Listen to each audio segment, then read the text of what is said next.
नमस्ते दोस्तों, क्या हाल चाल। मैं अनिल कुमार आप लोग को PT net PT NEET channel पे स्वागत करता हूं। पीटी नीट चैनल पे आप लोग को स्वागत करता हूं।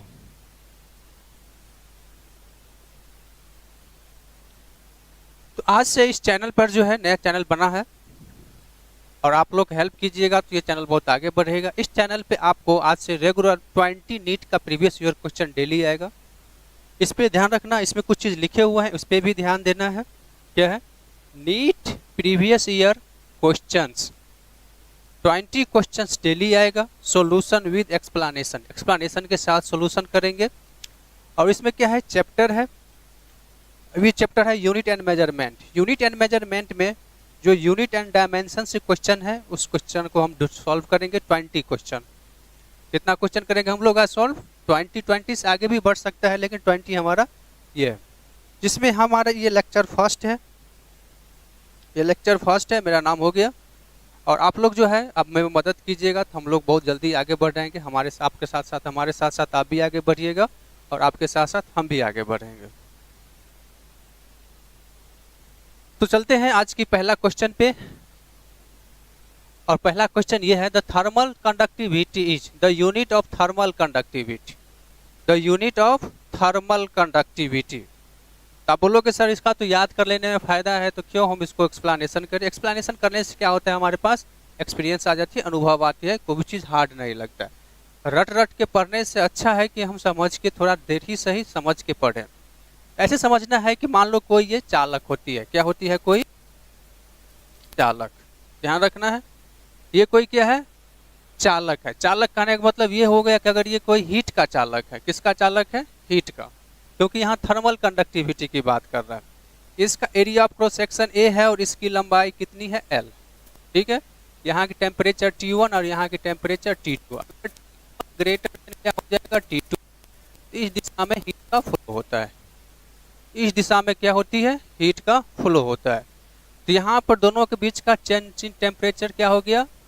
T1 minus T2। याद रखिएगा, change in temperature delta T बोले हैं। T2 माइनस T1 या T1 माइनस T2 लिखना, ये हमारे अपनी पर डिपेंड करता है कौन बड़ा है कौन छोटा है। इसका एरिया ऑफ क्रॉस सेक्शन क्या है? ए। कहता है कि the rate flow of heat जो होती है, the rate flow of heat current बराबर जो होती है directly proportional to area of cross section, temperature difference, और इन्वर्सली प्रोपोर्शनल होता है किसका? लेंथ का। इन्वर्सली प्रोपोर्शनल हो जाती है लेंथ का। तो यहाँ से देखो क्यू लिखे हैं, ये टी लिखे हैं, क्यू बाई टी बराबर लिखते हैं। यहाँ पर कांस्टेंट आता है ए डेल्टा टी अपन क्या आ गया? एल। इसी को हम लोग बोलते हैं, कांस्टेंट को, थर्मल कंडक्टिविटी। क्या बोलते हैं हम लोग? Thermal conductivity. याद देना है, इसको हम लोग बोलते हैं थर्मल कंडक्टिविटी। इसको हम लोग बोलते हैं थर्मल कंडक्टिविटी। इसको हम लोग बोलते हैं थर्मल कंडक्टिविटी। इसको हम लोग बोलते हैं थर्मल कंडक्टिविटी। आप लोग क्या कीजिएगा, यहाँ से इसका यूनिट आप लोग आसानी से फाइंड कर सकते हैं। आप लोग जो है यहाँ के बाद इसका यूनिट आसानी से फाइंड कर सकते हैं। ठीक है।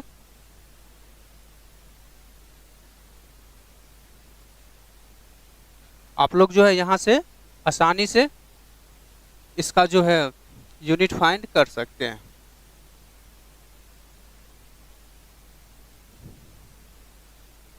हाँ, तो यहाँ से देखो हमारे पास जो आ रही है के बराबर हम लोग क्या लिख लेंगे? के बराबर हम लोग लिख लेंगे के बराबर QL। क्या गया? QL A delta T into small T time वाला। ठीक है। अब यहाँ से सबका हम यूनिट देंगे तो Q है हीट। Q क्या है? हीट है। हीट का सीजीएस मात्रक जूल होता है। क्या होता है? जूल। L हो गया लंबाई तो मीटर, ए हो गया एरिया तो metre square, delta T temperature तो केल्विन, टी हो गया टाइम तो सेकेंड। अब यहाँ से देखो जूल पर सेकेंड, जूल पर सेकेंड को हम लोग बोलते हैं वाट। क्या बोलते हैं? वाट। यहाँ से आ गया वाट, 1 मीटर से मीटर कट गया, यहाँ से आ गया पर मीटर और पर केल्विन, पर मीटर और पर केल्विन, ये आ गया unit, unit of thermal conductivity. किसका unit? Unit of thermal conductivity. Answer क्या आ रहा है? A. Correct answer is A. इसका करेक्ट आंसर क्या हो गया? ए हो गया। Correct answer A. यहाँ तक समझ में आ गया होगा आप लोग को, आप लोग को यहाँ तक समझ में अच्छा से आ गया होगा। नेक्स्ट क्वेश्चन देखते हैं। आप क्वेश्चन के सीरियल नंबर पे मत चलिएगा, ठीक है। यहाँ पर है तो damping force on oscillator is directly proportional to velocity. कोई फोर्स जो है डायरेक्टली प्रोपोर्शनल टू वेलोसिटी है। The units of proportionality constant, यहाँ पर प्रोपोर्शनलिटी कांस्टेंट जो कुछ आएगा इसका हमें क्या फाइंड करनी है? यूनिट। यहाँ से के बराबर क्या लिख देंगे? F upon V. अब देखो एफ को हम न्यूटन से जानते हैं फोर्स का, और वी का मीटर से, वी का मीटर पर सेकेंड से, वेलोसिटी का मीटर पर सेकेंड। लेकिन ऐसा कुछ यूनिट तो दिया नहीं है, तो हम लोग ये भी जानते हैं 1 न्यूटन इक्वल टू होता है 1 kg मीटर प्रति सेकेंड स्क्वायर। यहाँ से हम लोग लिख देंगे kg मीटर प्रति सेकेंड स्क्वायर बटे मीटर प्रति सेकेंड। यहाँ से सेकेंड सेकेंड कट गया, एम से एम कट गया, तो क्या आ जाती है? kg पर सेकेंड आ जाता है। क्या आंसर आता है? kg पर सेकेंड। आंसर नंबर सी। इसका आंसर कौन आ गया? सी आ गया। इसका आंसर सी आ रहा है। इसका आंसर हमारे पास क्या आ रहा है? सी आ रहा है, ठीक है। इसका आंसर हमें जो मिल रहा है वो है सी। इसका आंसर हमें जो मिल रहा है वो क्या है? सी है, वो है सी, ठीक है। अब इसी के साथ हम आगे बढ़ेंगे तो देखते हैं हमारे पास क्या आता है।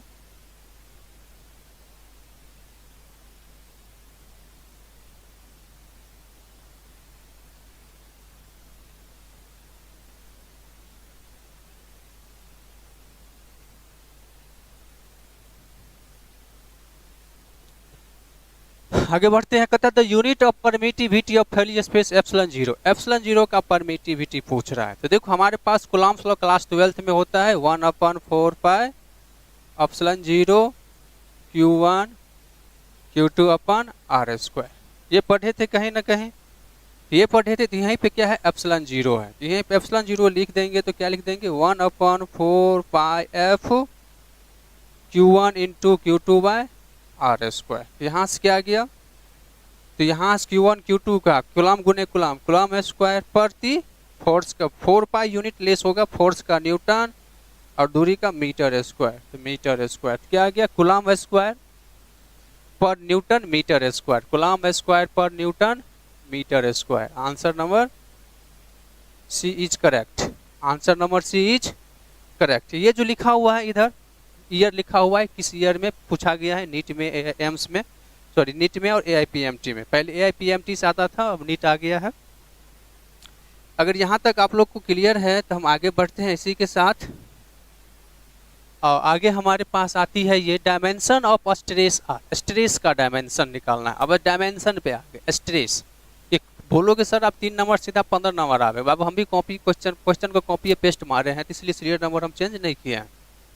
तो dimension of stress are, stress, तो देखो स्ट्रेस इक्वल टू जो होता है फोर्स अपॉन एरिया होता है। यहाँ से देखो फोर्स का डायमेंशन ml t का पावर -2, ml t का पावर -2, एरिया का a स्क्वायर।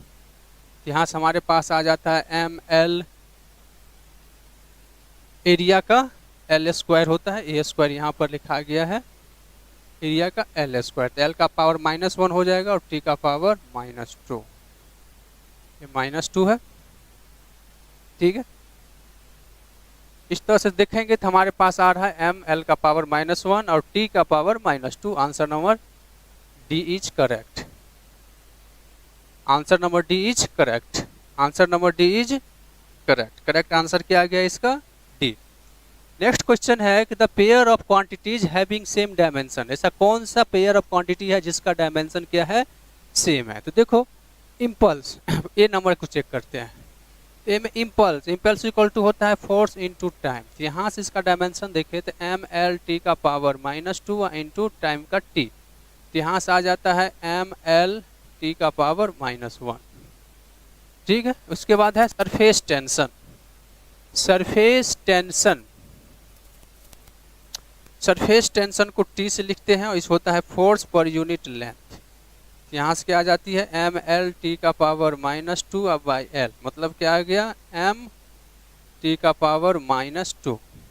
तो देखो दोनों का डायमेंशन क्या है, अलग अलग है, तो ये तो गलत हो गया। बी नंबर चेक करो, angular momentum and work. Angular momentum L equal to होता है mvr।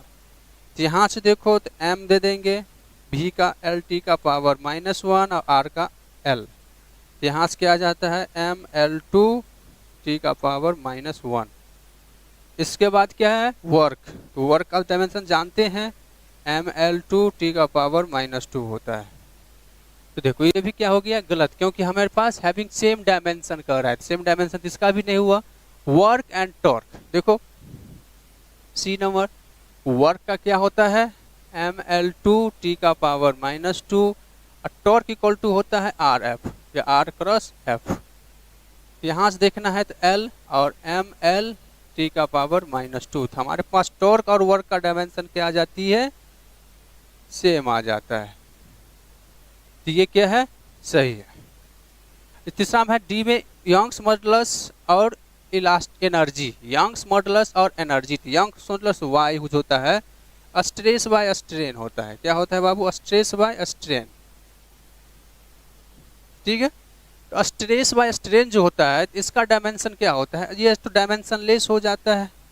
स्ट्रेस का होता है, ये पढ़े थे mlt का पावर -2 ml का पावर -1, और स्ट्रेन क्या होता है, ये डायमेंशन लेस होता है। क्या होता है, डायमेंशन लेस, क्योंकि स्ट्रेन बराबर होता है चेंज ऑफ लेंथ बटा लेंथ होता है। यंग्स मॉडुलस का जो डायमेंशन आ जाता है, याद रखिएगा ml का पावर -1 और t का पावर -2। समझ में आ रहा है। हम आपको मतलब और भी ऑप्शन को इसलिए लेके चल रहे हैं कि डायमेंशन है, और डायमेंशन में सभी ऑप्शन को लेके चलने से फायदा यही होता है, हमें जो और भी फिजिकल क्वांटिटी का डायमेंशन निकालना हम सीख जाते हैं, और भी फिजिकल क्वांटिटी का डायमेंशन निकालना हम लोग सीख जाते हैं। सही है। इसी के साथ नेक्स्ट आगे बढ़ते हैं, कहते हैं डायमेंशन ऑफ μ0ε0। मतलब यहाँ पर देखो तो ये लिखा हुआ है 1/रूट में μ0ε0। ये वास्तव में स्पीड ऑफ लाइट होता है। क्या होता है, स्पीड ऑफ लाइट। ये स्पीड ऑफ लाइट होता है, ध्यान देखना है, ये क्या होती है, स्पीड ऑफ लाइट होता है। ये होता है स्पीड ऑफ लाइट। अगर हम लोग इसका डायमेंशन निकालेंगे, तो क्या हो जाएगा, सिंपल स्पीड ऑफ लाइट है तो यहाँ आ जाएगा एल टी का पावर -1, एल टी का power -1। Answer C is correct. इसका करेक्ट आंसर क्या आ जाएगा, सी आ जाएगा। इसका करेक्ट आंसर सी आ जाती है। इसका करेक्ट आंसर सी आ जाती है। इसका करेक्ट आंसर सी आ जाती है। इसका करेक्ट आंसर सी आ जाती है। ठीक है, इसका करेक्ट आंसर क्या आ जाता है, सी। इसी के साथ नेक्स्ट देखते हैं डायमेंशन ऑफ 1/2ε0 E²। तो देखो बाबू, ये जो होती है ये वास्तव में एनर्जी डेंसिटी होता है। इलेक्ट्रिक फील्ड में एनर्जी डेंसिटी क्या होती है, एनर्जी डेंसिटी। एनर्जी डेंसिटी को हम यहाँ यू से लिखते हैं। एनर्जी डेंसिटी इक्वल टू हो गया energy upon volume. Energy upon volume, energy upon volume ही क्या कहलाती है, इलेक्ट्रिक फील्ड में ये फॉर्मूला आती है। तो यहाँ से देखो एनर्जी का क्या हो जाता है, एनर्जी का याद रखना ml2 t का पावर -2 और वॉल्यूम का l का पावर 3।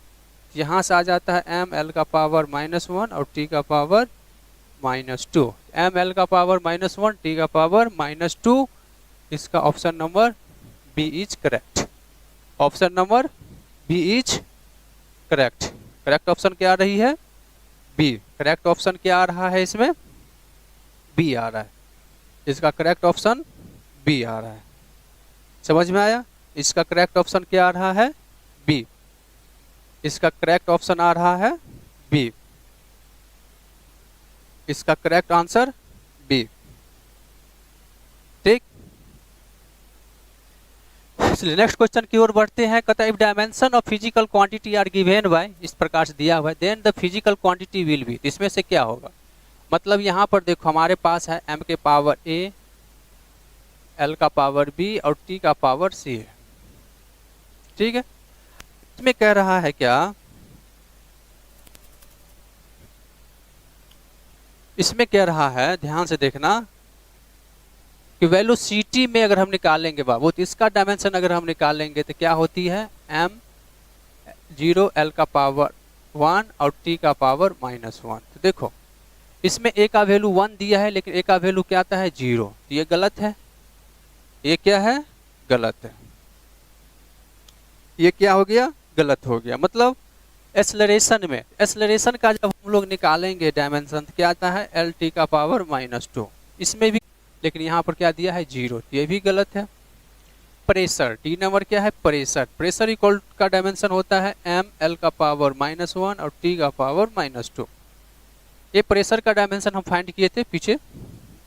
प्रेशर का डायमेंशन हम लोग फाइंड किए थे पीछे। प्रेशर का डायमेंशन हम लोग फाइंड किए थे पीछे। यहाँ से देखो ए का वैल्यू 1, बी का वैल्यू -1 और सी का वैल्यू -2 आ रही है। तो ये ऑप्शन सही है। तो इसका आंसर क्या आ गया? डी। इस क्वेश्चन का आंसर आ गया, आंसर डी। इस क्वेश्चन का आंसर आ गया D. D is correct answer. D is correct answer. D is correct answer. D is correct answer. कौन सा आंसर सही आ रहा है? डी। आगे बढ़ते हैं। आगे हमारे पास है विच 2 of the following 5 physical parameters have same depth. इस पांचों में से किसके पास जो है डायमेंशन सेम है? तो देखो एनर्जी डेंसिटी का निकाले थे तो हमारे पास आया था m l का पावर -1 और t का पावर -2। ठीक है। रिफ्रैक्टिव इंडेक्स ये डायमेंशन लेस होता है। क्या होता है? Dimension less. डाइलेक्ट्रिक कांस्टेंट ये भी डायमेंशन लेस। यंग्स मॉडुलस का आया था एम एल का पावर -1 और टी का पावर -1। तो स्ट्रेस बाय स्ट्रेन याद कीजिए, पिछले पढ़ाई थे यंग्स मॉडुलस का। मैग्नेटिक फील्ड बी याद रखना बाबू, बी बराबर होता है, एक जगह आप लोग पढ़े थे, बराबर क्यू वी बी। एक फॉर्मूला होता है इलेक्ट्रोस्टैटिक से मैग्नेटिक, क्लास 12 के मैग्नेटिक चैप्टर में। यहाँ से देखो बी बराबर क्या आ जाती है? F upon Q V. यहाँ से देखो इसका डायमेंशन निकालेंगे तो फोर्स का एम एल टी का पावर -2, क्यू चार्ज का 80 और वेलोसिटी का एल टी का पावर -1। यहाँ से देखो हमारे पास क्या आ रहा है डायमेंशन? यहाँ से हमारे पास जो डायमेंशन आएगा क्या आएगा? एल और एल कैंसिल आउट, ये टी कैंसिल आउट, है ना। हमारे पास यहाँ से आ रहा है एम एल 0 टी का पावर -2 और ए का पावर -1। यही आ रहा है ना, देख लीजिए। एम एल का पावर 0, टी का पावर -2 और ए का पावर -1। अब हमें कहता है क्या? Same dimension. तो डायमेंशन देखो तो एनर्जी डेंसिटी का और यंग्स मॉडुलस का डायमेंशन क्या है? सेम है। तो 1 और 4, तो 1 और 4 किस में दिया है? ए में। करेक्ट आंसर क्या आ गया? ए। करेक्ट आंसर आ गया इसका ए। करेक्ट आंसर क्या आ गया इसका? ए आ गया। करेक्ट आंसर इसका ए आ गया। करेक्ट आंसर इसका ए। करेक्ट आंसर इज ए।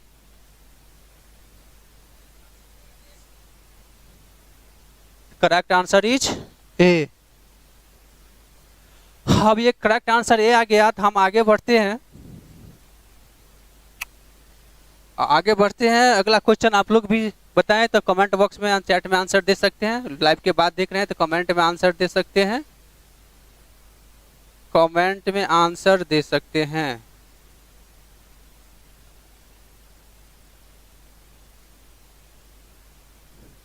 कहते dimension of resistance in electrical circuit in terms of dimension m, मास का m, लेंथ का l और टाइम का t and current I would be. तो इलेक्ट्रिकल रेजिस्टेंस पूछ रहा है, तो हम लोग जानते हैं V इक्वल टू होता है RI। हम लोग क्या जानते हैं, V इक्वल टू होता है RI। V इक्वल टू क्या होती है, V इक्वल टू RI। तो यहां से अगर हम लोग लिखेंगे तो R इक्वल टू क्या लिखेंगे, V अपॉन I। अब यहां से देखो हमें V और I की डायमेंशन चाहिए, इसमें क्या चाहिए हमें, V पोटेंशियल डिफरेंस और I करंट का डायमेंशन चाहिए। ठीक है, तो करंट का तो I लिख देंगे। हम यह देखो कि V इक्वल टू होता है वर्क डन अपॉन चार्ज होती है। ठीक है, तो वर्क डन का क्या ले लेंगे हम लोग, mL2t का पावर -2, और चार्ज का क्या होती है AT, तो AT हम लोग यहाँ I यूज करेंगे। हम लोग यहाँ क्या यूज करेंगे, I, क्योंकि करंट इसको I यूज करना है। यहाँ से हमारे पास आ जाता है mL2t का पावर -3 और A का पावर -1, किसका, पोटेंशियल डिफरेंस का डायमेंशन आ गया ये। यहाँ से हम लोग क्या दे दिए, mL2t का पावर -3, A का पावर -1 और नीचे में करंट है तो A। यहाँ से हमारे पास क्या आ गया, mL2t का पावर -3, A का पावर -2, लेकिन हमें I में निकालनी है तो mL2t का पावर -3 और I का पावर -2 दे देंगे अकॉर्डिंग टू क्वेश्चन। और इसका आंसर कौन सा आ गया, C। Option number C is correct. Option number C is correct. Option number C is correct. Option कौन सा करेक्ट आ गया, C ऑप्शन करेक्ट आ गया। ठीक है, नेक्स्ट क्वेश्चन है the ratio of dimension of Planck constant end moment of inertia. Planck's constant h होता है बाबू, और मोमेंट ऑफ इनर्शिया को हम लोग I से लिखते हैं। ठीक है, तो मोमेंट ऑफ इनर्शिया प्लैंक हो जाए। देखो मॉडर्न फिजिक्स में एनर्जी बराबर जानते हैं h न्यू होती है, फ्रीक्वेंसी यहाँ से h इक्वल टू आ गया एनर्जी अपन फ्रीक्वेंसी। एनर्जी का डायमेंशन mL2t का पावर -2 और फ्रीक्वेंसी का होता है t का पावर -1। तो यहाँ से प्लैंक्स कांस्टेंट का जो डायमेंशन आ गया mL2t का पावर -1 आ गया। इतना आप लोग को मैथ आता होगा, ये ऊपर जाएगा तो। और moment of inertia I equal to होती है mR², मास इंटू डिस्टेंस का स्क्वायर। यहाँ से आ गया mL²। तो हमें पूछ रहा है क्वेश्चन में कि प्लैंक्स कांस्टेंट h और मोमेंट ऑफ इनर्शिया का रेशियो का डायमेंशन क्या होगा। तो देख लो यहाँ से हमारे पास आ गया mL2t का पावर -1 और यहाँ से mL²। यहाँ से देखो हमारे पास आ गया m0L0t इनवर्स। यहाँ से देखो t इनवर्स जो आ गया डायमेंशन, ये डायमेंशन किसकी होती है, फ्रीक्वेंसी का। किसका, फ्रीक्वेंसी का आ गया। तो इसका आंसर क्या आ गया, इसका सही आंसर B। इसका करेक्ट आंसर हो गया B। इसका करेक्ट आंसर B। इसका correct answer is B। Correct answer is B। Correct answer is B। इसका करेक्ट आंसर क्या आ गया, B आ गया। Correct answer B। सही है, एम आई राइट। तो आगे बढ़ते हैं। The dimension of universal gravitational constant are. Gravitational universal gravitational constant का डायमेंशन पूछ रहा है। तो देखो ग्रेविटेशन क्लास 11th या क्लास 9th में एक फार्मूला पढ़े थे। ग्रेविटेशन क्लास 9th या 11th में एक फार्मूला पढ़े थे। अगर m1 m2 2 मासेज है तो दोनों के बीच जो फोर्स लगती है वो फार्मूला आया था Gm1 m2 डिवाइड r²। यहाँ देखो हमारे पास G इक्वल टू आ गया mr² divide m1 into m2। यहाँ से देखो हमारे पास क्या आ जाती है, फोर्स का mL का पावर -2, r का स्क्वायर का L², और मास का यहाँ से m² आ गया। अब हमारे पास इसको क्या करेंगे, सिंप्लीफिकेशन करेंगे तो m के पावर -1, L का पावर 3 और t का पावर -2। ये आ गया इसका आंसर, m का पावर -1, L का पावर 3 और t का पावर -2।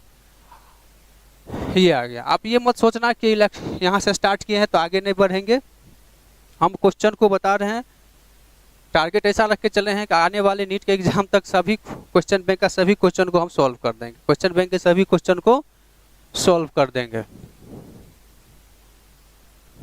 ठीक है, नेक्स्ट क्वेश्चन देखते हैं। The dimension of Planck's constant equal to that of, dimension of Planck's constant equal to that of. तो देखो प्लैंक कांस्टेंट का डायमेंशन देखे थे तो ml2 t का पावर -1। ठीक है, इसके बाद हमें देखना है कि इसका जो डायमेंशन है किसके इक्वल है, किसके इक्वल है। एनर्जी का डायमेंशन क्या होता है बाबू, ml2 t का पावर -2। ठीक है, मोमेंटम का क्या होता है तो mv, यहाँ से देखो ml t का power -1। Momentum p mv formula हो गया। एंगुलर मोमेंटम में क्या होता है mvr, तो यहाँ से क्या आ जाएगा m l t का पावर -1 और l, तो यहाँ से क्या आ गया m पावर -1। इसके बाद है पावर, पावर इक्वल टू क्या होता है वर्क अपॉन टाइम, तो यहाँ से आ जाती है इसका ml2 t का पावर -2 अपॉन t, तो यहाँ से आ जाता है ml2 t का पावर -3। ये आ गया डायमेंशन। हमें कहता है कि the dimension of Planck's constant equal to, तो प्लैंक्स कांस्टेंट का डायमेंशन जो है किसके इक्वल होता है, प्लैंक्स कांस्टेंट का जो डायमेंशन है किसके इक्वल है, तो किसके इक्वल है देखो ml2 t का पावर -1 एंगुलर मोमेंटम के। इसका आंसर क्या आ गया, सही answer is C of option, सही answer is option number C, सही answer is option number C, सही answer is option number C, सही answer is option number C, सही answer is option number C. Next देखते हैं which pair do not have equal dimension, किसके पास equal dimension नहीं है। तो देखो एनर्जी एंड टॉर्क का डायमेंशन हम लोग देखे थे ml2 t का पावर -2 आया था।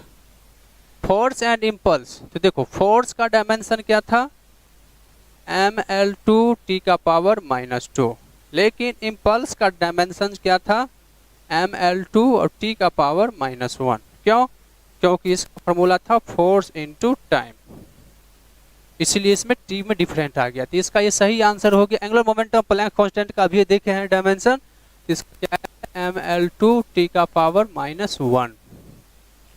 इलास्टिक मॉडुलस एंड प्रेशर दोनों का डायमेंशन क्या होती है सेम, ml का पावर -1 t का पावर -2।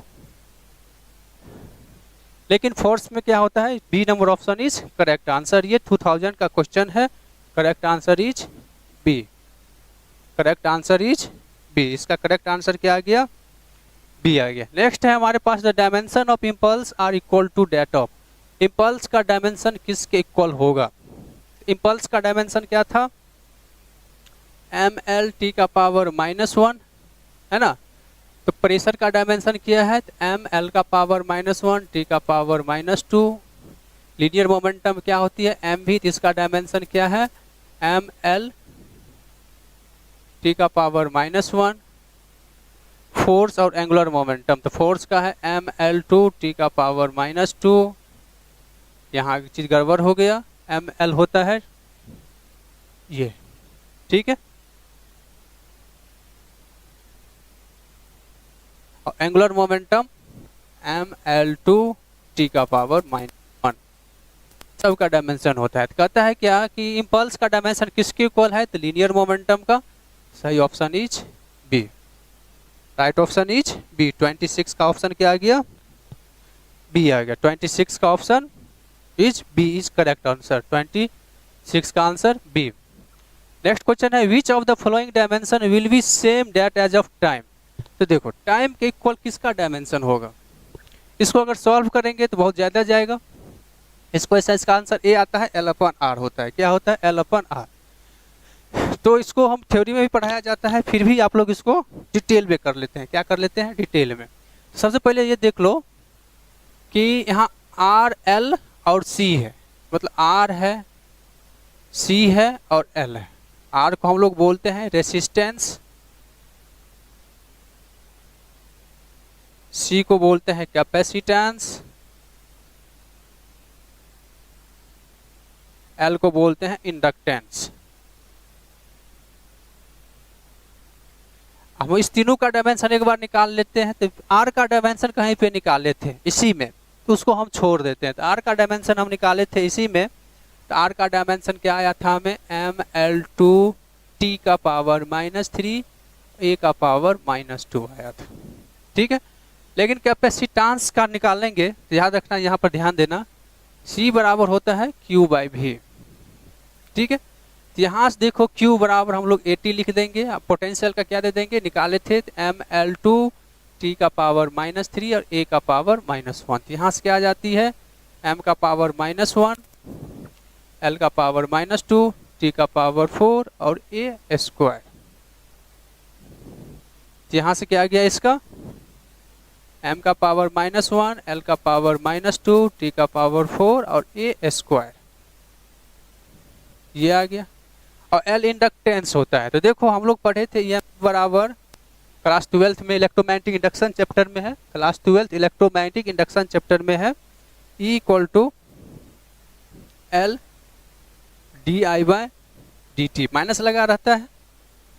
ठीक है, तो यहाँ से देखो L = क्या आ गया, E di/dt।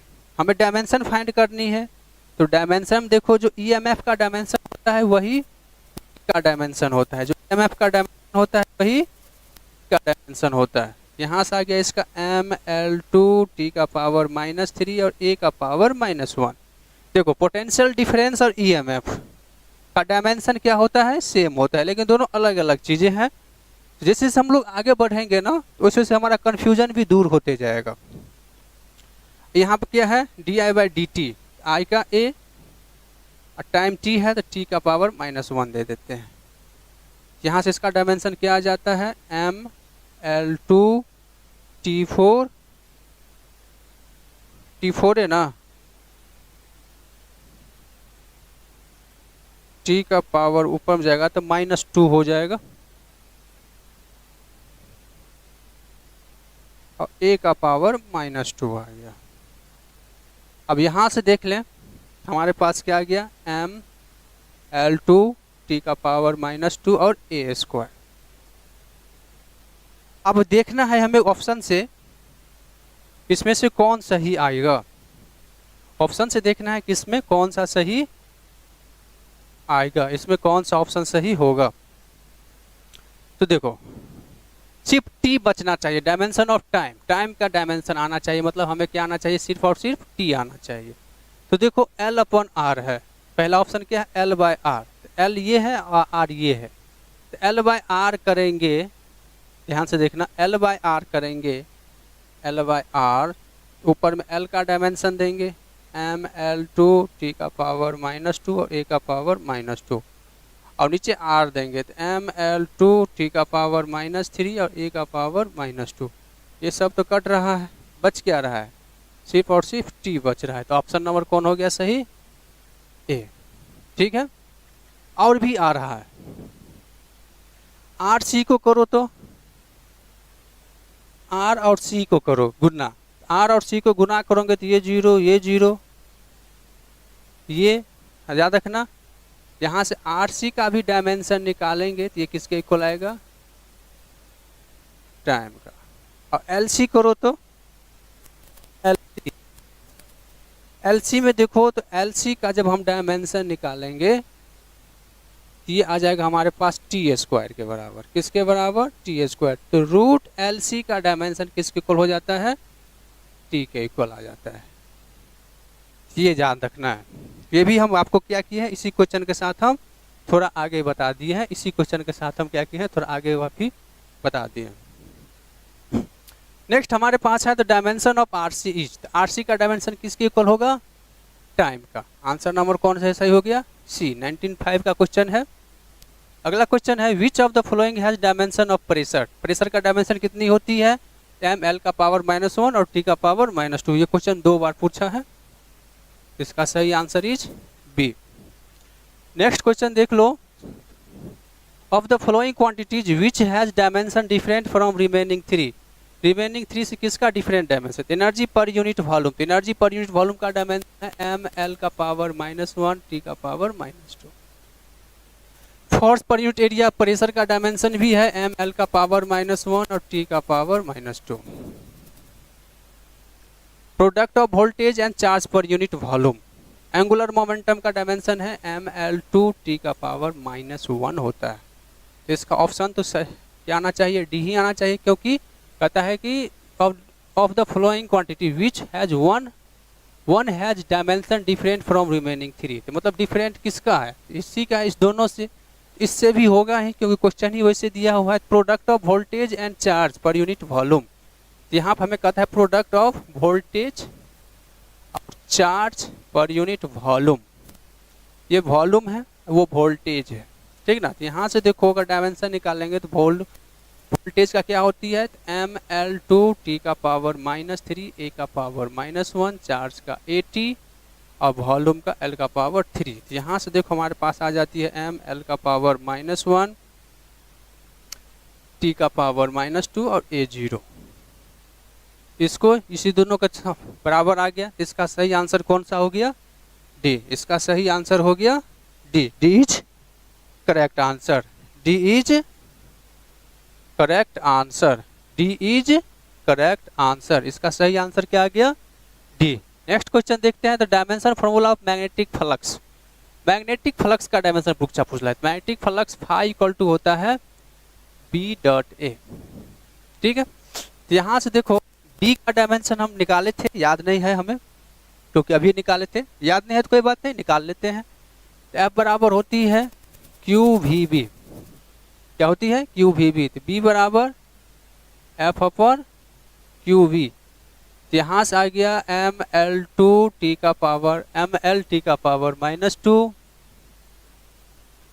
ml टी का पावर -2 और चार्ज का T और एल टी का पावर -1। टी से टी कैंसिल है, एल से एल कैंसिल, क्या आ जाती है m टी का पावर -2 और a का पावर -1। टी का पावर -2, टी का पावर -2 और a का पावर -1। यहाँ से क्या आ गया, तो b का आ गया m L0 टी का पावर -2 और a का पावर -1, एरिया क्षेत्रफल L²। क्या आ गया यहाँ से ml2 ml का पावर 2 टी का पावर -2 और a का पावर -1। ml का पावर 2 टी का पावर -2 और a का पावर -1। इसका सही आंसर कौन हो रहा है, सही सी इज करेक्ट आंसर। 1999 का क्वेश्चन था, 1999 का क्वेश्चन है ये। अगर यहां तक सही है, अगर यहां तक सही है तो हम इसी के साथ आगे बढ़ते हैं। कहता है the dimensional formula of permittivity of free space equal to ε0 का पूछ रहा है, ठीक है। तो देखो बाबू, इसको आप क्या करना है, कोई फॉर्मूला देखना है। dv बराबर होता है μ0/4 पाई I dl, छोटा सा एलिमेंट है dl, I dl sin θ/r²।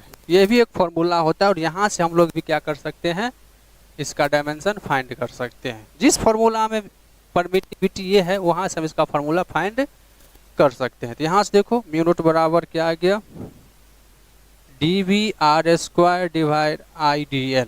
जो डायमेंशन लेस है उसको छोड़ दिए हैं।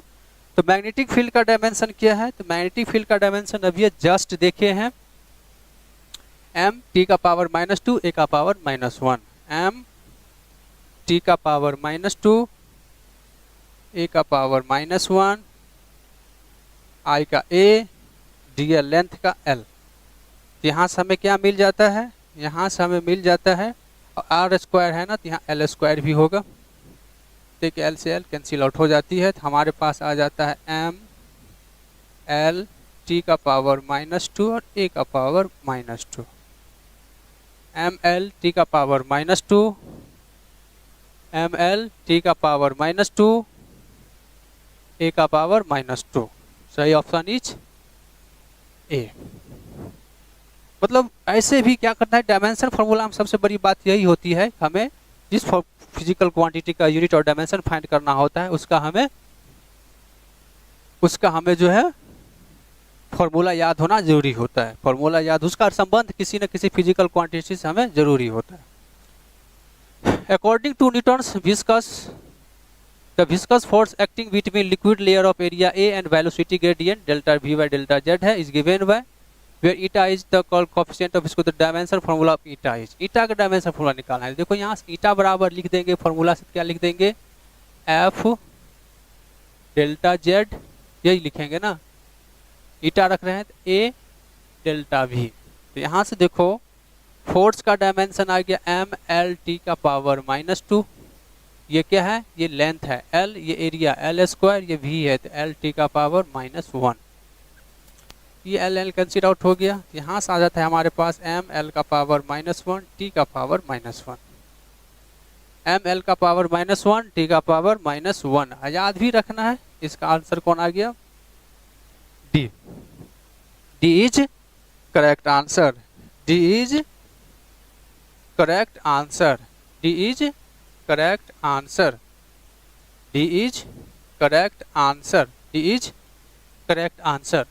नेक्स्ट क्वेश्चन है हमारे पास, dimension formula of self inductance is, L का डायमेंशन कहीं पर हम फाइंड किए थे, याद है, देखो ml2 टी का पावर -2 a का पावर -2, ml2 टी का पावर -2, ml2 टी का पावर -2 a का पावर -2, ml2 टी का पावर -2 और a का पावर -2, ml2 टी का पावर -2 और a का पावर -2। ऑप्शन नंबर सी। वहाँ एक्सप्लेनेशन इसका देख लीजिएगा, पूरा बढ़िया से एक्सप्लेनेशन किए हैं वहाँ पे। आंसर कौन है इसका, सी। वहाँ पर क्या है, इसका बढ़िया से एक्सप्लेनेशन किए हुए हैं, इसका सही आंसर क्या आ गया, सी आ गया। नेक्स्ट क्वेश्चन है, the dimension formula of torque is, torque का डायमेंशन फार्मूला वर्क के बराबर होता है, ml2 टी का पावर -2। अगला क्वेश्चन है, C and R denote capacitance and resistance, the dimension formula of C R या आर सी। तो सी आर का डायमेंशन हम लोग निकाले थे, किसके इक्वल आया था, टाइम के इक्वल आया था, m0l0t1। Answer is A, answer is A, answer is A. RC का क्या पूछ रहा है, आरसी का, है ना। तो देखो इसका भी वहीं पर सॉल्व किए हुए हैं, देखो आरसी का टी का होगा रूट एल सी का टी का और एल बाय आर का टी का होता है।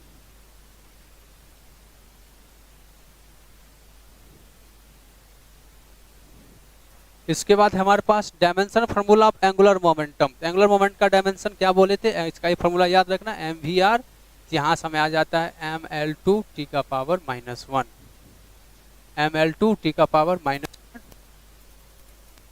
Is correct. कौन सा ही आंसर आ रहा है, D, D is correct answer, D is correct answer. Next हमारे पास कहता है, a physical quantity of dimension of length that can be formed out of G, C, G and E square upon 4π0, C है velocity, G है distance and E है charge। इसके मदद से हमें क्या करना है कि डायमेंशन कहता है लेंथ का डायमेंशन क्या होगा, क्या है लेंथ का। तो C है स्पीड ऑफ लाइट, इसका डायमेंशन होता है LT का पावर -1। G है यूनिवर्सल ग्रेविटेशन का, इसका डायमेंशन हम निकाले थे इसी में, तो क्या आया था, m का पावर -1, L3 और t का पावर -2। याद आया। अब देखो E स्क्वायर अपॉन 4πε0 जो है ये वास्तव में क्या है, F इंटू आर स्क्वायर है। वास्तव में क्या है ये, F इंटू आर स्क्वायर। क्यों, क्योंकि कॉलम्स लॉ में है, अगर मान लो दो चार्ज यहाँ है, बीच का डिस्टेंस r है, तो F का वैल्यू क्या आ जाता है, 1/4πε0, दोनों चार्ज का गुना बटे R square. T square upon 4π क्या आ जाती है, एफ आर स्क्वायर। यहाँ से डायमेंशन आ जाता है एम एल एल और आर एल स्क्वायर, L3 और t का पावर -2, ये आ गया। अगर ये सब याद है हमें क्या लगाना है, प्रिंसिपल ऑफ होमोजेनिटी यूज करना है। क्या यूज करना है, principle of homogeneity. Principle of homogeneity का तीसरा रूल था to establish the relation between relation among physical quantities, मतलब बहुत सारा फिजिकल दो या तीन फिजिकल क्वांटिटी के बीच में हम क्या करते हैं, रिलेशन एस्टेब्लिश करने के लिए हम डायमेंशनल एनालिसिस का उपयोग करते हैं, डायमेंशनल एनालिसिस का उपयोग करते हैं। ठीक है, यहाँ से हमारे पास हम लोग लिख सकते हैं, यहाँ पे हम लोग क्या लिख सकते हैं कि लेंथ का जो होगा L समानुपाती c का पावर x g का पावर y और e square upon 4 pi epsilon 0 का पावर हम लोग क्या लिख देंगे z। तो हम एक स्टेप यहाँ प्रोपोर्शनल एक बराबर डायमेंशनल लेस कांस्टेंट लिख देते हैं। अब दोनों तरफ हम लोग क्या डायमेंशन लगा देते हैं, दोनों तरफ डायमेंशन लगा देते हैं। जब हम लोग दोनों तरफ डायमेंशन लगाएंगे तो क्या आ जाएगा, लेंथ का m0 l t0 बराबर c क्या है lt का पावर -1 lt का पावर -1, इसका पावर x है तो x दे दिए। g क्या है, g है m का पावर -1 l का पावर 3 और t का पावर -2, इसके पावर y है तो y दे दिए। और e स्क्वायर पर 4 पाई का क्या है डायमेंशन, तो वो ले देते हैं m l का पावर 3 और t का पावर -2, इसका पावर क्या दे दिए z।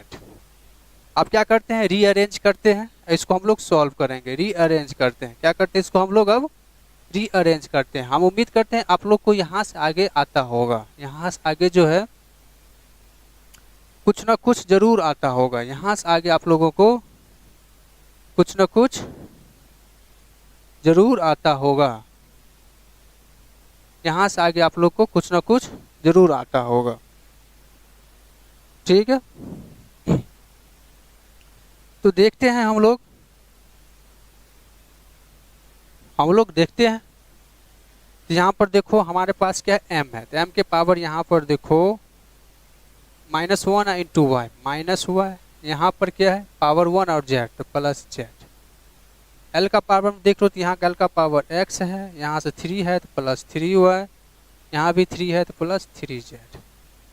उसके बाद क्या है t है, t के पावर यहाँ से -x, यहाँ से -2y, यहाँ से -2z, ये आ गया डायमेंशन। अब कंपेयर बोथ साइड करते हैं, क्या करते हैं compare both side. Both side जब हम लोग क्या करेंगे कंपेयर करेंगे, यहाँ पर क्या है m0 l t का पावर 0 है, m0 l t का पावर 0 है। ठीक है, यहाँ से हमारे पास आ जाता है, ध्यान से देखना क्या आ जाती है -y प्लस z, यहीं पे लिख लेते हैं -y plus z equal to 0, तो -y plus z equal to 0, तो यहाँ से हमारे पास क्या आ गया y इक्वल टू z। अब यहाँ से देखो सेकंड l है 3x plus 3y, y equal to क्या है बाबू z है प्लस 3z इक्वल टू क्या आ जाएगा 1, l का पावर 1 यहाँ पर है 1, तो यहाँ से हमारे पास आ गया x प्लस y और z इक्वल है, तो यहाँ से आ गया 6y equal to 1, x plus 6y equal to 1। अब इसी में देखो टाइम का यहाँ 0 है, तो यहाँ से आ गया -x -2y -2z equal to 0, तो यहाँ से देख लेंगे तो -x y और z क्या है बराबर है, तो -4y इक्वल टू 0। अब इसको हम लोग फर्स्ट बोलें, इसको हम लोग सेकेंड बोलें, इसको हम लोग थर्ड बोलें। इस सब से कैलकुलेशन करके हम एक्स वाई जेड का वैल्यू फाइंड कर सकते हैं, एक्स वाई जेड का वैल्यू फाइंड कर सकते हैं। तो सेकेंड प्लस क्या कर देते हैं थर्ड, तो सेकेंड प्लस हम लोग थर्ड करेंगे, हमारे पास आ जाता है सेकेंड प्लस थर्ड। सेकेंड क्या एक्स प्लस 6y, यहाँ है -x -4y, ऐड किए हैं तो यहाँ से क्या आ गया 2y, तो 2y इक्वल टू क्या आ गया 1, तो y equal to 1/2, y equal to 1/2, y equal to 1/2, तो बराबर क्या आ गया z आ गया। तो y और z का वैल्यू क्या आ गया 1/2। अब यहाँ पर क्या करना है, y और z का वैल्यू आ गया 1/2, हमें किसका फाइंड करनी है, x का। x में देख लो, x का देखो यहाँ से आ जाएगा तो x equal to -4y, x equal to क्या आ जाएगा -4y, फ्रॉम 3 से ले, फ्रॉम 3, यहाँ से क्या आ गया x इक्वल टू -4y, तो -4 इंटू 1/2, यहाँ से x का वैल्यू आ गया -2, क्या आ गया x का वैल्यू -2 आ गया। अब हम क्या करते हैं, इसमें सब का वैल्यू रख देते हैं। सब का वैल्यू जब हम रखेंगे यहाँ पर ध्यान से देखना, हमारे पास जो आ जाएगा l बराबर, k को हटा देते हैं, ऑप्शन में नहीं दिया है, c का पावर x है तो c का पावर -2, g का पावर क्या है y 1/2, और e स्क्वायर y 4πε0 का पावर भी कितना आ गया 1/2। 1/2 पावर क्या होता है, रूट होता है, तो यहाँ से आ गया 1/c स्क्वायर रूट में g इंटू ई स्क्वायर बटे 4πε0। सही ऑप्शन डी मैच कर रहा है। ऑप्शन नंबर कौन मैच कर रहा है, डी। 2017 का क्वेश्चन है, option number D is correct answer. Option number D is correct answer. देखो तो इसमें हम आप लोग को हर एक स्टेप समझ में आ जाएगा, गौर से देखो तो आपको इसमें हर एक स्टेप समझ में आ जाएगा।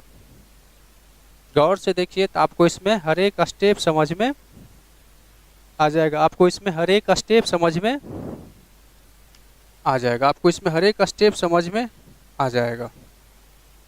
ठीक है, हर एक स्टेप समझ में आ जाएगा। इसी के साथ अगला क्वेश्चन देख लीजिए, ये है 39 नंबर।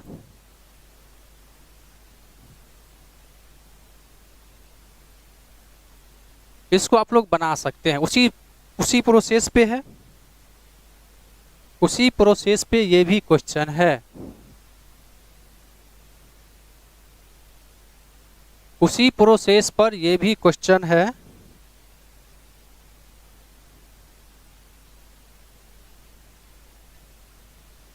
उसी प्रोसेस पर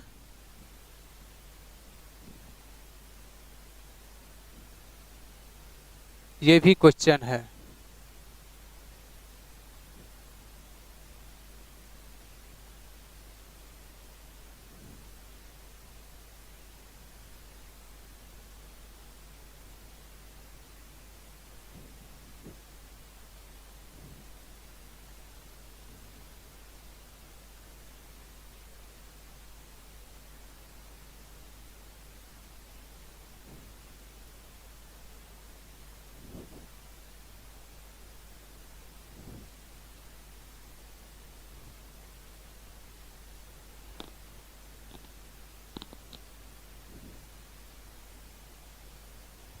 चलो इस क्वेश्चन को देखते हैं। अब हम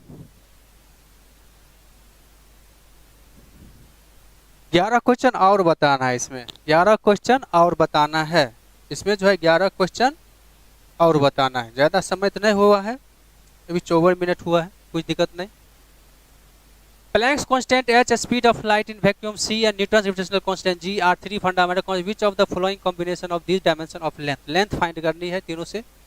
h का क्या होता है, h का होता है m l का पावर 2 और t का पावर -1। डायमेंशन याद होना चाहिए। g का डायमेंशन क्या था, m का पावर -1, l का पावर 3 और t का पावर -2। और c है, c स्पीड ऑफ लाइट है, c का क्या होती है l t का पावर -1। डायमेंशन इस सब का मालूम है, हमें इस सब का डायमेंशन मालूम है, तो यहाँ से क्या करते हैं हम लोग आगे बढ़ते हैं। यहाँ से हम लोग क्या करते हैं आगे बढ़ते हैं। जब हम यहाँ से आगे बढ़ते हैं तो हम लोग l बराबर क्या लिख देंगे, h c g, power x power y और पावर z। यहाँ से आ जाता है dimension m l m0 l t का 0 लेंथ का। h का क्या होता है यहाँ पे m2 और -1, वर्ग क्या लिए हैं x तो x दे देंगे। c का है l t का पावर -1, पावर y लिए हैं तो y दे देंगे। और g है तो g का क्या है m का पावर -1, l का पावर 3 और t का पावर -2। माइनस, ठीक है। अब हम क्या करते हैं, रीअरेंज करते हैं, तो यहाँ m लेंगे, m यहाँ पर के पावर x है और यहाँ पर 0 है और यहाँ पर z -1 और z, तो यहाँ से देखो तो x माइनस z आ गया। इसके बाद l देखो, यहाँ से l का पावर 2x हो जाएगा, यहाँ से l का पावर y हो जाएगा तो प्लस, यहाँ l का पावर 3 हो जाएगा तो प्लस 3z। इसके बाद क्या है t, यहाँ से t का पावर -x और यहाँ से t का पावर -y और यहाँ से t का पावर -2z, अब हम दोनों तरफ कंपेयर कर लेंगे, comparing both side, compare both side, compare both side करने से हमारे पास आ जाएगा x minus Z equal to 0, यहाँ से हम x equal to Z.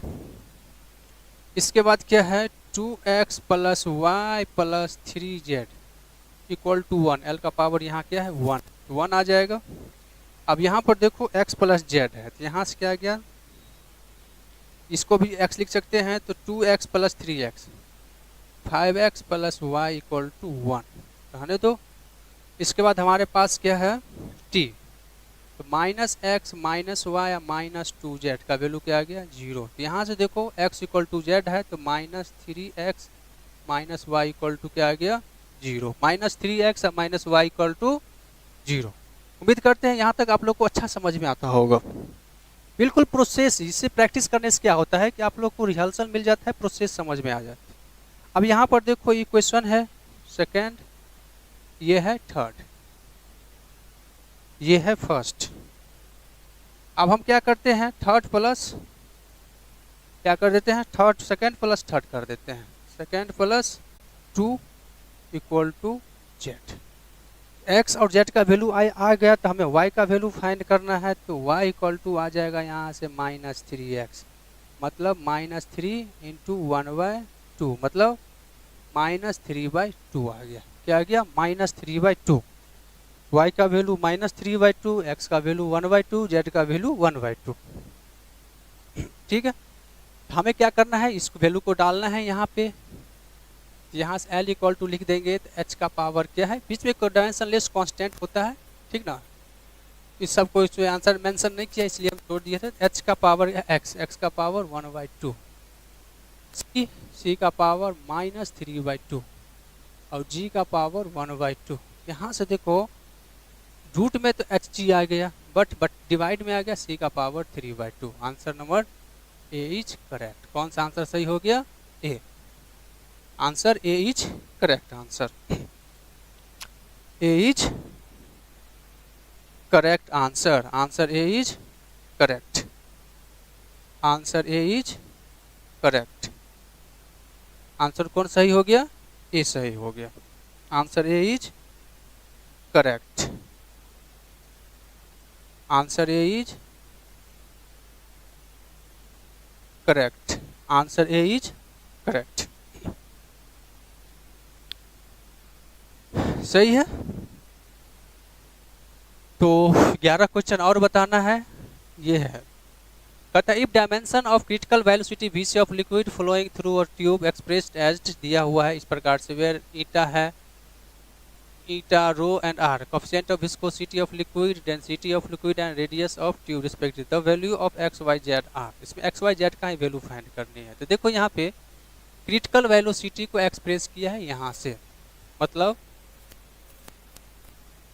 To ईटा का पावर एक्स, रो का पावर वाई और आर का पावर जेड है, ठीक है। तो यहाँ से देखो ईटा है कोएफिशिएंट ऑफ विस्कोसिटी, इसका आर का डायमेंशन तो एल हो गया, डेंसिटी रो है तो एम, एल का पावर -3 हो गया, और कोएफिशिएंट ऑफ विस्कोसिटी ईटा, इसका डायमेंशन क्या होता है,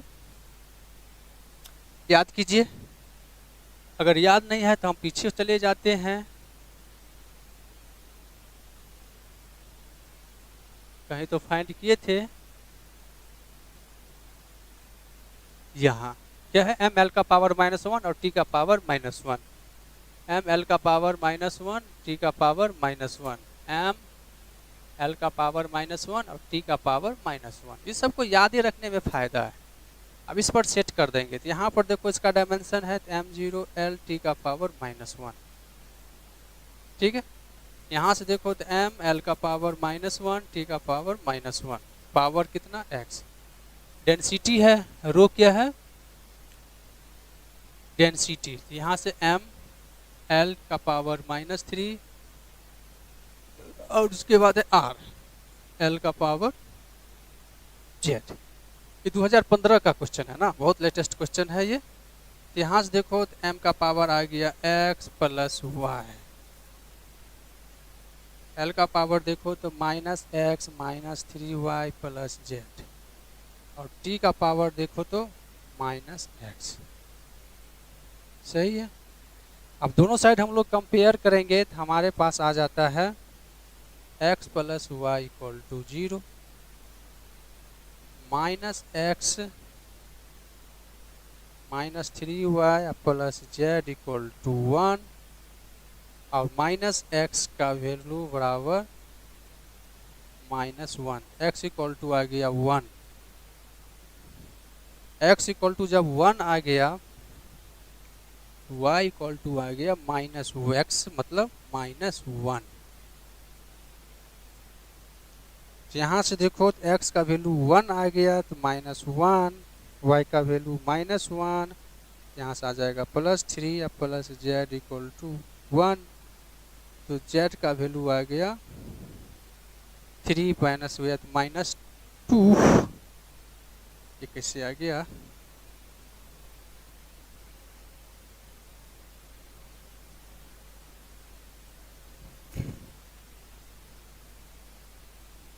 y का वैल्यू -1, तो z का वैल्यू क्या होगा,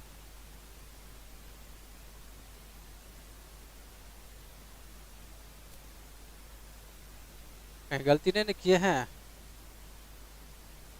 y का वैल्यू -1,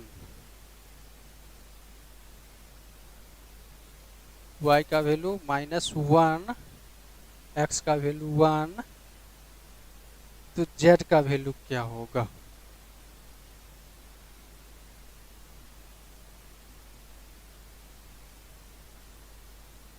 क्या रो है डेंसिटी ऑफ लिक्विड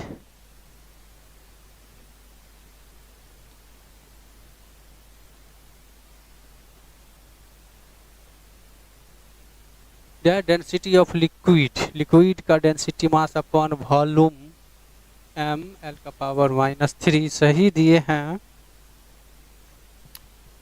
यहाँ कहाँ गलती हो रहा है बाबू, x का जगह पर 1 दिए तो -1 होगा, y के जगह पर -1 तो +3 प्लस z इक्वल टू 1, हाँ तो z इक्वल टू क्या आ गया 1 -2 इक्वल टू -1, सही था। बहुत ज़्यादा समय हो गया इसलिए हमें देखो -1 + 3 2 हो जाएगा, उस तरफ जाएगा तो क्या आ गया 1 -2 क्या आ गया -1, answer is C is correct.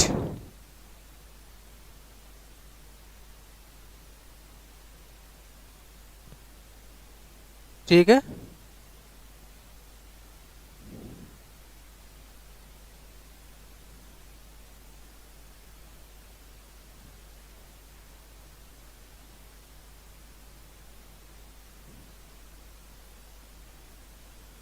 चलिए यहाँ तक क्लियर है। तो नेक्स्ट क्वेश्चन है, if force F, velocity v and time t are taken as fundamental unit then the dimension of mass are. इसमें भी उसी तरह क्वेश्चन बनानी है। तो m बराबर लिख देंगे हम लोग F का पावर x, v का पावर y और t का पावर z। डायमेंशन दे दो, m equal to ml t का पावर -2 का पावर x, v है, v क्या है एल टी का पावर -1 का पावर x, और टाइम t है तो t का पावर क्या दे देंगे z। तो यहाँ से देखो तो m इक्वल टू आ गया x, l का पावर आ गया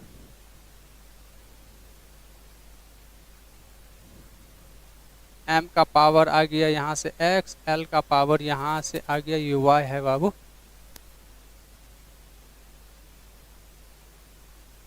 ये क्या है y है, L का पावर आ गया x प्लस वाई और t का पावर आ गया -2x - y प्लस z। यहाँ से हम लोग देखें अगर लिखेंगे तो क्या आ जाएगा, यहाँ से हमारे पास m का वैल्यू पावर 1 है तो x आ गया, ठीक है। और x plus Y equal to 0 तो y इक्वल टू आ गया -x, तो y का वैल्यू आ गया -1। इसी तरह देखेंगे तो 2z minus Y 2x minus Y plus Z equal to 0, यहाँ से आ गया -2 plus 1 plus Z equal to 0, तो z का इक्वल टू आ गया 1, तो z इक्वल टू 1 आ गया। कुछ नहीं, हमारे पास यहाँ m लिखना था, m बराबर आ गया f का पावर x तो 1, v का पावर -1 और zt का पावर 1, z का वैल्यू 1, तो ये आ गया ऑप्शन नंबर करेक्ट आंसर कौन आ गया, डी। करेक्ट आंसर आ गया यहाँ से डी आ गया, यहाँ से करेक्ट आंसर क्या आ गया, डी। यहाँ से करेक्ट आंसर आ जाता है डी, यहाँ से करेक्ट आंसर क्या आ जाती है, डी आ जाती है। यहाँ से करेक्ट आंसर कौन आ जाती है, डी। नेक्स्ट है हमारे पास the density of material in CGS unit is 4। CGS unit में जो है डेंसिटी है 4 ग्राम पर सेंटीमीटर क्यूब।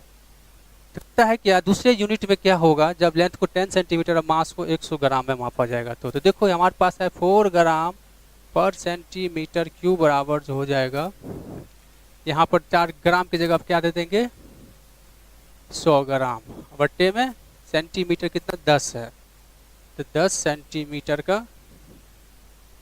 क्यूब, ठीक है। तो यहाँ से आ गया, यहाँ N2 भी लिखाएगा क्योंकि N1 U1 बराबर होता है N2 U2।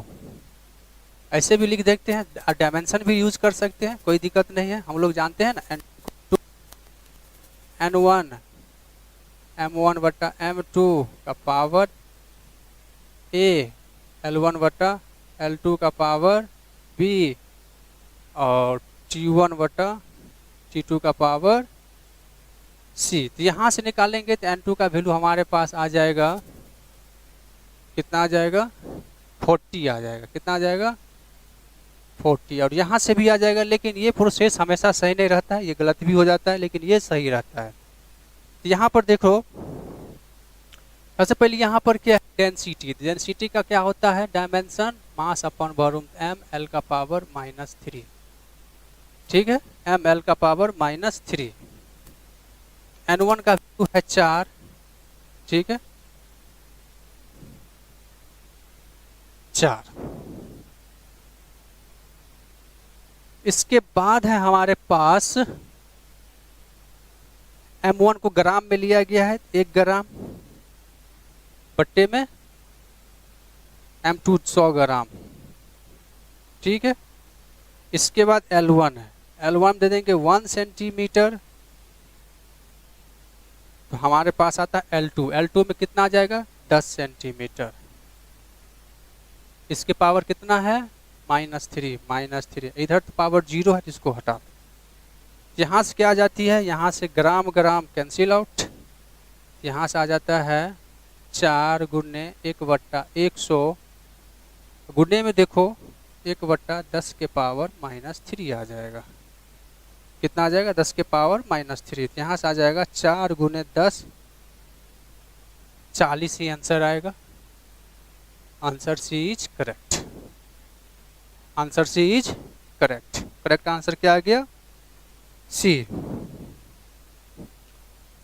8 क्वेश्चन और बता,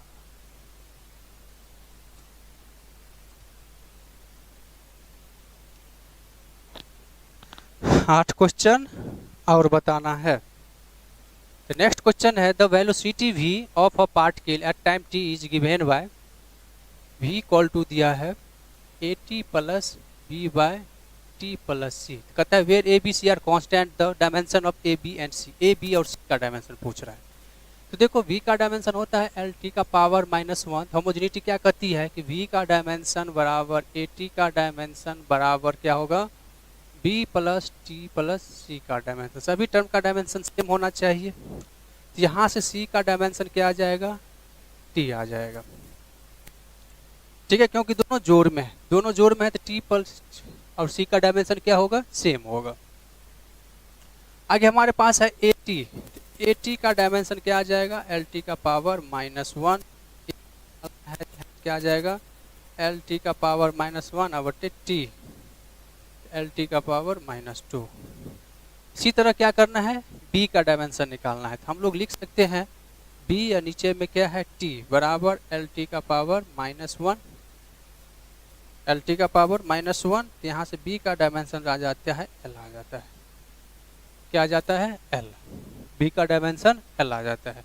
तो देखो ए का डायमेंशन हो गया एल टी का पावर -2, बी का हो गया एल और सी का हो गया टी, सी का हो गया टी, बी का एल, मतलब सही ऑप्शन इज बी। 2006 का क्वेश्चन है, क्वेश्चन एक भी हार्ड नहीं है, यूनिट एंड डायमेंशन का सब कॉन्सेप्ट सही से आता है, तो नीट का कोई भी क्वेश्चन आप लोग आसानी से सॉल्व कर सकते हैं, नीट का आसानी से क्वेश्चन सॉल्व कर सकते हैं। नेक्स्ट हमारे पास an equation given by B pressure है, बी वॉल्यूम है, थीटा एब्सोल्यूट टेम्परेचर है, if A and B are constant the dimension of A will be, A का डायमेंशन पूछ रहा है। तो देखो P plus A upon V square equal to B upon theta by V है। सभी टर्म का डायमेंशन सेम होना चाहिए, इससे हम लोग लिख सकते हैं ए बाई वी स्क्वायर का जो डायमेंशन होगा वो P के डायमेंशन इक्वल होगा, किसके डायमेंशन के, P के डायमेंशन का। इसके बाद क्या होगा, इक्वल हो जाएगा बी थीटा बाय वी के डायमेंशन से। तो यहाँ पर हम देख सकते हैं P का डायमेंशन इक्वल हो जाएगा, कोई इक्वेशन उठा लेते हैं, ए का डायमेंशन यहाँ पे फाइंड करना है अकॉर्डिंग टू क्वेश्चन, ए का डायमेंशन फाइंड करना है। तो ए का डायमेंशन इक्वल टू क्या आ जाएगा, P का डायमेंशन इक्वल टू गुने में वी स्क्वायर का डायमेंशन। यहाँ पर क्या है, P है प्रेशर, P का हो जाता है एम एल का पावर -1 टी का पावर -2, V है वॉल्यूम तो L का पावर 3, तो यहाँ से क्या आ जाती है ml2 टी का पावर -2, ml2 और टी का पावर -2 कहीं है ही नहीं। Dimension of A will be, dimension of A निकाले हैं, ए बट्टे वी स्क्वायर है बाबू, यहाँ पर क्या है वी स्क्वायर है, तो यहाँ से आ जाएगा 6, वी स्क्वायर का डायमेंशन क्या आ जाएगा 6, तो यहाँ से आ जाएगा एल का पावर 5, तो एम एल का पावर 5 और टी का पावर -2, सही ऑप्शन इज सी, सही ऑप्शन इज सी आ गया। नेक्स्ट क्वेश्चन हमारा, which of the following is a dimension constant, which of the following is a dimensional constant. देखो relative density, refractive index, gravitational constant, which of the following is a dimensional constant, इसमें से कौन है जो dimensional constant है। तो देखो relative density dimensionless, ये भी डायमेंशनलेस, ये भी dimensionless, answer is B. Gravitational constant का डायमेंशन हम लोग जानते हैं क्या होता है, ml3 टी का पावर -2 m का पावर -1, ये जानते हैं, इसलिए वो डायमेंशनल कांस्टेंट है। पता है टरबाइन पाइप आयल इज फ्लोटेटिंग, इसका डायमेंशन हम लोग निकाले हैं बाबू, कोएफिशिएंट ऑफ विस्कोसिटी का, इसका आया था ml का पावर -1 और t का पावर -1। यहाँ से भी निकाल सकते हैं, यहाँ पर है ईटा बराबर p r square -x square बटे 4vl, where v is the velocity of oil at a distance x। तो यहाँ x और r क्या है, डिस्टेंस है, तो यहाँ से देखो p क्या आ गया प्रेशर, p क्या आ गया प्रेशर, इसका डायमेंशन ml t का पावर -2 l का पावर -1, यहाँ स्क्वायर में है तो l स्क्वायर, v का होता है l t का पावर -1, ठीक है, इसका आ गया l का l हो गया, यहाँ से l स्क्वायर कट गया, यहाँ से क्या आ गया m l का पावर -1 t का पावर -1। इस दोनों का डायमेंशन जो आया l स्क्वायर के इक्वल ही आया, ठीक ना।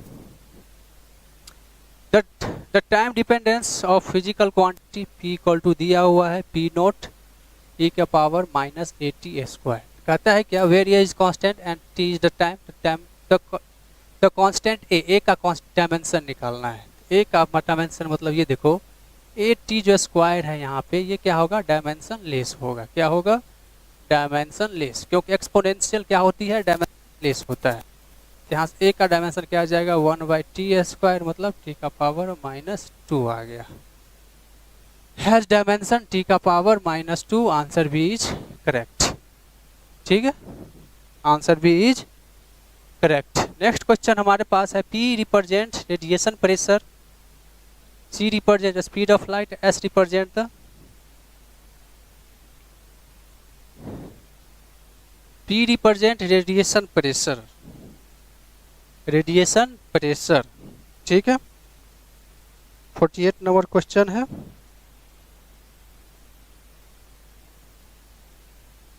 तो रेडिएशन प्रेशर का जो हो जाएगा डायमेंशन, रेडिएशन प्रेशर फोर्स पर यूनिट एरिया, जिसका ml का पावर -2। इसके बाद है सी रिप्रेजेंट स्पीड ऑफ लाइट, सी हो गया LT का पावर -1, और S represent radiation energy, energy striking, radiation energy striking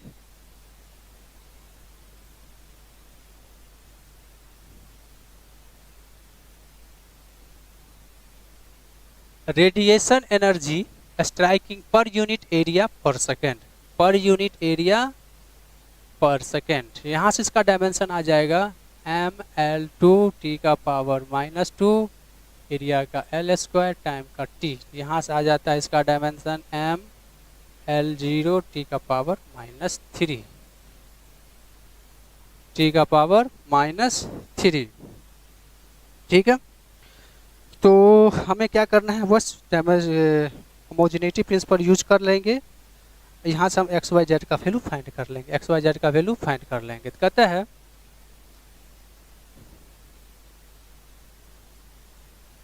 such that non zero integer XYZ such that dimensionless, मतलब P का पावर X, S का पावर Y और C का power Z जो है, ये क्या है, डायमेंशनलेस है। मतलब M0 L0 T0 है। कुछ समझ में आया? यहाँ तक अगर समझ में आ गया तो हम लोग आगे बढ़ लेते हैं। 0 बराबर T का पावर X है तो M L का पावर -1, T का पावर -2 का पावर X, S का क्या आ गया M और T का पावर -3, Y और C का क्या है LT का पावर -1 पावर में Z। तो इतना समझ में आ गया है, इतना समझ में अगर आ गया है तो आगे दिक्कत नहीं होगा, आगे दिक्कत नहीं होगा। आगे क्या है, अब तो आगे सिंपल गणित है, आगे क्या है, अब सिंपल गणित है। सिंपल इसको सॉल्व करते हैं, सिंपल इसको सॉल्व करते हैं। तो यहाँ से देखो M, इसके पावर X, यहाँ से पावर Y, इसके बाद L, यहाँ से पावर -X, यहाँ से पावर -3Y, यहाँ से पावर Z प्लस Z। इसके बाद T देखो तो यहाँ से पावर -2X, यहाँ से पावर -3Y, यहाँ से power -Z।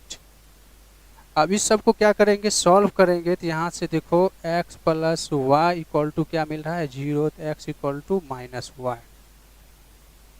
x equal to -y, x equal to -y आ गया। यहाँ से मतलब हमारा ऑप्शन कौन आ गया सही, बी नंबर ऑप्शन सही, क्योंकि सी में है, सी नंबर भी हो सकता है बाबू, क्योंकि ये दोनों में x का संबंध है। तो बी और सी दोनों में से कोई हो सकता है, ठीक ना, अभी डिसाइड नहीं करेंगे। इसके बाद हमारे पास आ गया है -x -3y + z equal to 0, x equal to -y, तो -x यहाँ से आ जाएगा प्लस y बराबर -x से, या ऐसे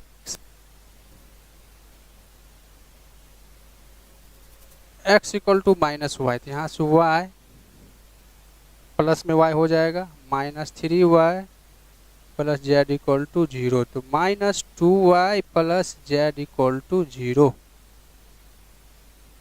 -2y plus Z equal to 0। इस स्टेप से लेते हैं तो -2x -3y minus Z equal to 0। तो यहाँ से देखो तो -2x का वैल्यू दे देंगे -y -3y minus Z equal to 0, तो यहाँ से आ गया 2y प्लस में -3y minus Z equal to 0 -y minus Z equal to 0, तो यहाँ से आ गया y इक्वल टू जेड। तो y इक्वल टू जेड मतलब हमारा सही ऑप्शन बी ही गया। सही ऑप्शन क्या गया? बी गया। x इक्वल टू -y या y equal to Z. Answer कौन सा सही हुआ? बी ही सही हुआ। फिर भी हम आप लोग मान निकाल लेते हैं। ये इसको क्या करेंगे, हमारे पास जो क्वेश्चन है -2y plus Z equal to 0 और यहाँ से है -y minus Z equal to 0, -y minus Z equal to 0।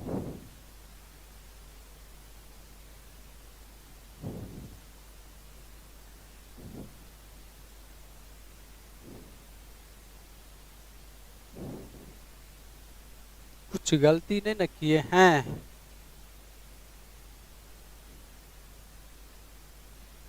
कुछ गलती नहीं होना चाहिए हुआ।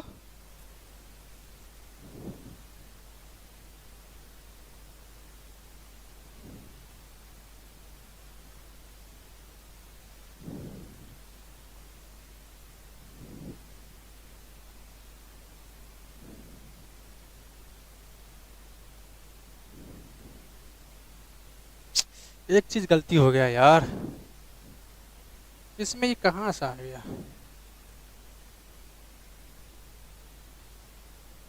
यहाँ से देखो L में यहाँ से -x है और यहाँ से +z है। यहाँ के बाद सब गलत हो गया।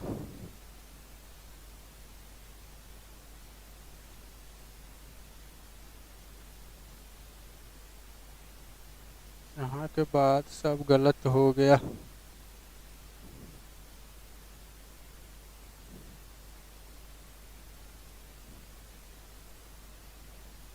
यहाँ के बाद सब गलत हो गया। थक भी गए हैं यार, इसलिए गलत हो जाता है। चलिए कोई दिक्कत नहीं, आगे बढ़ते हैं। तो -x plus Z equal to 0 आ गया, तो x इक्वल टू आ गया जेड। x इक्वल टू क्या आ गया? जेड। अब t में देखो तो t का पावर -2x, t का पावर -3y माइनस जेड। हाँ, अब यहाँ से आ जाएगा -2x -3y plus Z equal to 0। ठीक है। अब यहाँ से क्या करेंगे? सॉल्विंग 1 2 3 सभी क्वेश्चन को सॉल्व करेंगे। सभी क्वेश्चन को क्या करेंगे हम लोग? यहाँ से सॉल्व करेंगे। सभी क्वेश्चन को सॉल्व करेंगे तो देखो हमारे पास क्या आ रहा है। x इक्वल टू यहाँ से z है और x इक्वल टू -y है। ठीक है, तो यहाँ से देखो हम लोग लिख सकते हैं, अरे सबका जोड़ 0 आ रहा है, कुछ तो बात होगा। चलो x इक्वल टू यहाँ से आ गया -y, यहाँ से आ जाएगा 2y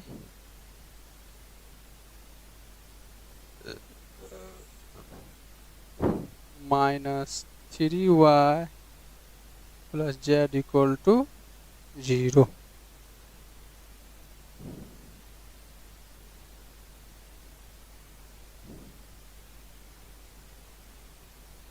तो -y plus Z equal to 0, तो y equal to Z, y equal to Z और x इक्वल टू जेड, मतलब सब बराबर हो गया।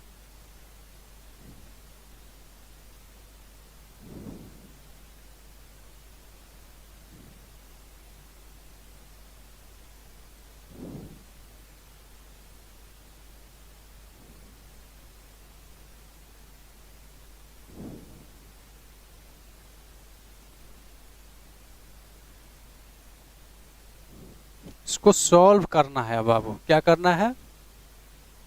सॉल्व करना है। हमारे पास 2 क्वेश्चन और बचा है और लास्ट आके जो है यहाँ पे रुक गया, स्पीडे रुक गया। आप लोग भी थक गए हैं क्या? आप लोग नहीं ना थके हैं? आप लोग को नहीं थकना है। आप लोग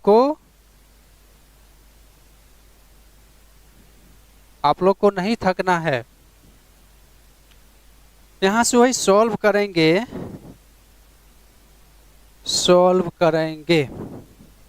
ठीक है। कहता है नॉन जीरो है, 1992 का क्वेश्चन है ये। जब इसको हम लोग सॉल्व करेंगे, प्यार से देखना है, हमारे पास जो इक्वेशन है इससे लेते हैं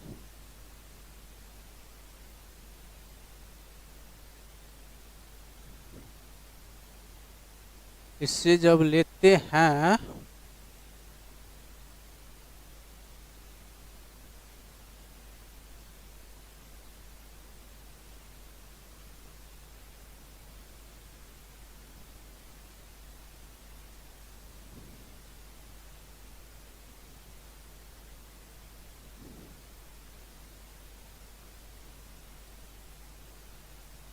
तो देखो क्या आता है।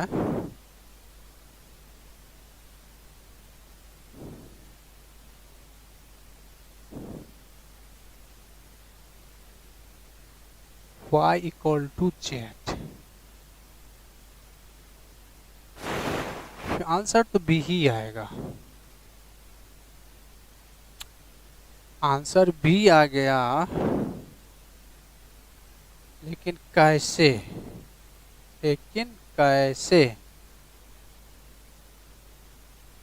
तो x इक्वल टू है माइनस वाई और x इक्वल टू है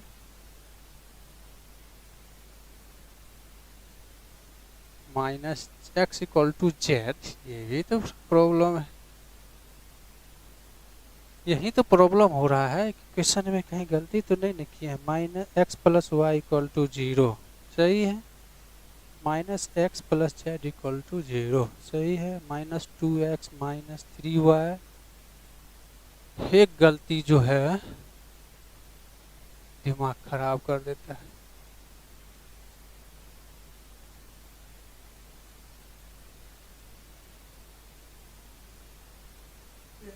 माइनस जेड है,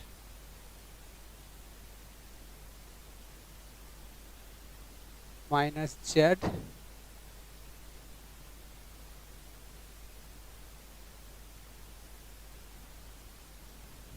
minus Z minus Z minus Z, Y equal to minus Z.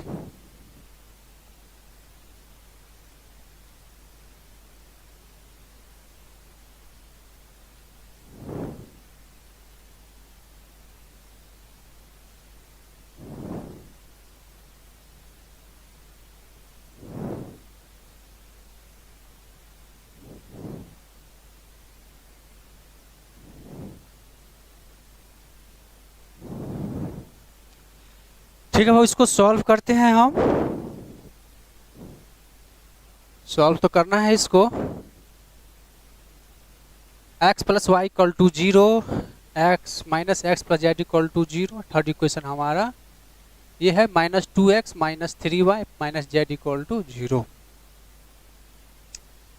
अगर यहाँ से हम first plus second plus third कर देंगे, पहला में क्या है x plus Y equal to 0, दूसरा में है minus X plus Z equal to 0, third क्या है हमारा minus 2x minus 3y minus Z equal to 0। इस तरफ तो 0 है और यहाँ से आ रहा है माइनस, ये दोनों कट जाएगा तो minus 2x minus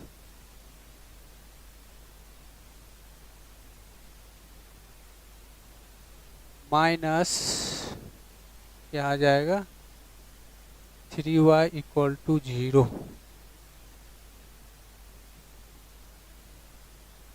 y equal to 0, x minus Y बराबर 0, x equal to Y.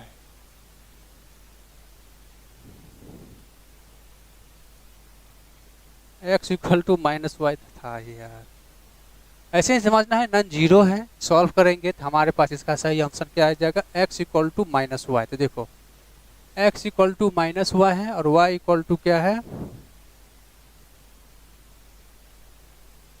x equal to minus Y है और y इक्वल टू और x इक्वल टू जेड है। तो x इक्वल टू जेड ये नहीं है, तो हमारा सी ऑप्शन सही जा रहा है। x इक्वल टू जेड है और x equal to minus one है, तो answer C is correct. Option S इसको लेके चलते हैं, क्योंकि कितना झूठे के थकोगे। यहाँ पर है देखो, frequency of variation F mass M suspended from spring constant K is given by, F equal to दिया हुआ है A M K power X और के का पावर वाई। एज डायमेंशन इसको the value of X Y पूछ रहा है। तो ये क्या है, फ्रीक्वेंसी है, तो इसका पर सेकेंड हो जाती है, डायमेंशन में ये आती है, एम क्या है, मास है।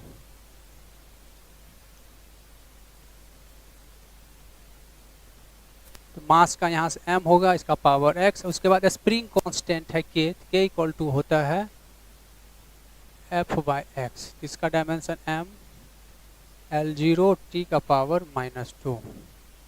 क्योंकि स्प्रिंग फोर्स F बराबर के x होता है, इसी तो यहाँ से आ गया m t का पावर माइनस 2 का पावर y। यहाँ से आ गया हमारे पास m का power x plus Y, t का पावर माइनस 2y। यहाँ आ गया m0 t का power minus 1, y equal to आ गया 0 और minus 2y equal to minus 1, तो y का वैल्यू आ गया 1/2 और x इक्वल टू माइनस 1, इसका वैल्यू माइनस 1/2। x का वैल्यू माइनस 1/2 और y का value 1/2। Answer D is correct. कौन सा आंसर सही हो गया, डी, इसका डी इज करेक्ट आंसर। कौन सा आंसर सही, डी। नेक्स्ट क्वेश्चन है, last question the unit and dimension का। हाँ, x बराबर 80 plus B T square x the distance travel by the body in kilometre while T in second, the dimension of B पूछ रहा है। तो x equal to है 80 plus B T square, 80 plus B T square. हमें पूछता है b का dimension क्या होगा। तो b का डायमेंशन, तो बी टी स्क्वायर का डायमेंशन x के डायमेंशन के इक्वल होगा। तो b का डायमेंशन x बटे टी स्क्वायर का डायमेंशन, तो यहाँ से आ जाएगा l टी स्क्वायर। तो यहाँ से b का डायमेंशन आ गया l टी का पावर माइनस 2, एल टी का पावर माइनस 2। यूनिट पूछ रहा है, तो यूनिट में देख लो, मीटर प्रति सेकेंड स्क्वायर। किलोमीटर में दिया है तो किलोमीटर प्रति सेकेंड स्क्वायर, आंसर सी। तो याद रखना बाबू, यूनिट एंड डायमेंशन का क्वेश्चन खत्म हो गया है। अगला क्लास लाएंगे हम मेजरमेंट का। इसमें स्क्रू गेज रहेगा, screw gauge, vernier callipers, error, combination of error, इस सब से क्वेश्चन रहेगा। इसी तरह से हम आगे बढ़ेंगे।